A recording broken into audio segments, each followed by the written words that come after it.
Hello viewers, সবাই কেমন আছেন? আজ আমি আলোচনা করব মেয়েদের জীবন নিয়ে।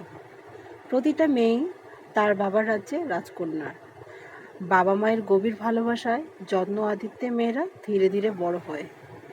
প্রতিটা মানুষের জীবনে পরিবার একটি আদর্শ নিরাপদ আশ্রয়স্থল। আর যখন মেয়েদের বিয়ে হয়ে যায়, তখন উপহারস্বরূপ মেয়েটি আরেকটি নতুন পরিবার পেয়ে থাকে। নতুন পরিবেশ, নতুন আত্মীয় স্বজন, সব মিলিয়ে নতুন পথ চলা শুরু হয়ে যায়। মেয়েদের সংসার জীবনে চলে অক্লান্ত পরিশ্রম ও নিজেকে খাপ খাওয়ানোর প্রস্তুতি। অনেকে তা গ্রহণ করতে পারে, আবার অনেকে পারে না। মাঝে মাঝে নিজেকে প্রশ্ন করি, মেয়েদের নিজস্ব বাড়ি কোনটা? বিয়ের আগে হয় বাপের বাড়ি, আর বিয়ের পরে হয় স্বামীর বাড়ি। আদৌ কি মেয়েদের নিজস্ব বাড়ি বলতে আছে? সত্যিই কি আছে?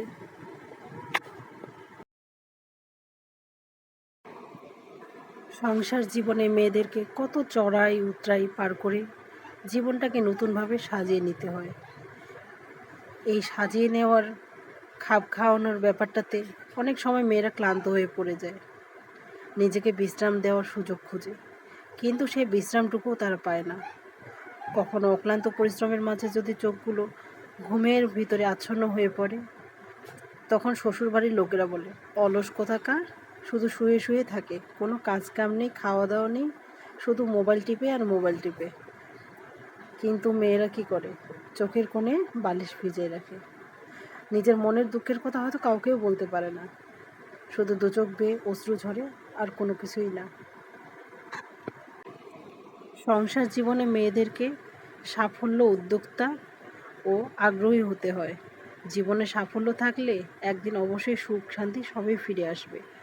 সাফল্য এমন একটা জিনিস যা মানব জীবনের চাবিকাঠি স্বরূপ হয়ে দাঁড়িয়ে থাকে। নারীকে কখনো অবলা ভাবতে নেই, কারণ নারী একজন জন্মদাতা মা। সে পারে না এমন কোনো কিছু কাজ। সে যেমন জন্ম দিতে কত কষ্ট করে, তেমনি নারী পারে এমন কোনো কাজ নেই যেটা মানুষ জানে না, সকলেই জানে।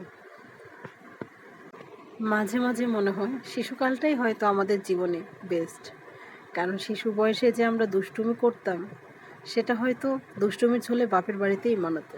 শ্বশুর বাড়িতে হয়তো এগুলো আর ভালো না, কারণ এসব করলে শ্বশুরবাড়ির লোক হাসে, বলে এই বয়সেও নাকি ভীমরতি ধরেছে।